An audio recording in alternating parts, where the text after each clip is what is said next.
Sejarah bahasa Indonesia. Bahasa adalah alat komunikasi antar anggota masyarakat yang berupa lambang bunyi ujaran. Bunyi-bunyi ujaran itu secara konvensional diterima oleh anggota masyarakat sebagai bentuk yang bermakna, sehingga dapat mewakili buah pikiran, isi hati, serta amanat tertentu dari anggota masyarakat yang satu kepada anggota lainnya. Fungsi bahasa. Secara umum, bahasa berfungsi sebagai alat untuk menjalin interaksi sosial. Selain itu, bahasa juga berfungsi sebagai sarana untuk mengungkapkan keindahan, sebagai sarana untuk mempelajari dan meneliti peninggalan tertulis, dan bahasa juga berfungsi sebagai sarana untuk mempelajari bermacam-macam pengetahuan, baik pengetahuan bahasa itu sendiri maupun pengetahuan di luar bahasa. Bangsa Indonesia yang terdiri dari banyak suku bangsa dengan berbagai bahasa. Ada lebih dari 718 bahasa daerah yang berbeda.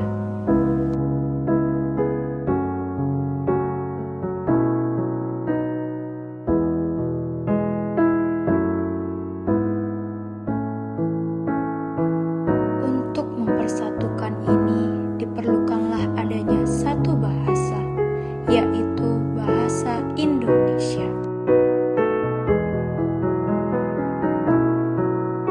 Bahasa Indonesia adalah pilar negara Indonesia yang menjadikannya satu dan kuat. Kedudukan bahasa Indonesia ada dua macam, yaitu sebagai bahasa nasional yang berfungsi untuk lambang jati diri bangsa, lambang kebanggaan bangsa, alat pemersatu berbagai masyarakat yang mempunyai latar belakang etnis dan sosial budaya serta bahasa daerah yang berbeda-beda, serta alat penghubung antar budaya dan antar daerah. Yang kedua, sebagai bahasa negara yang berfungsi sebagai bahasa resmi negara, bahasa pengantar resmi di lembaga-lembaga pendidikan, bahasa resmi dalam perhubungan tingkat nasional untuk kepentingan perencanaan dan pelaksanaan pembangunan serta pemerintahan. Perkembangan bahasa Indonesia saat ini, masyarakat sudah mulai mencampur bahasa Indonesia dengan bahasa asing dalam pemakaian bahasa sehari-hari. Tentu dalam konteks pembicaraan non-formal alias bahasa gaul, hal ini tidak menjadi suatu masalah yang signifikan. Namun, yang disayangkan, pemakaian bahasa gaul juga biasa terjadi pada sebuah forum ilmiah.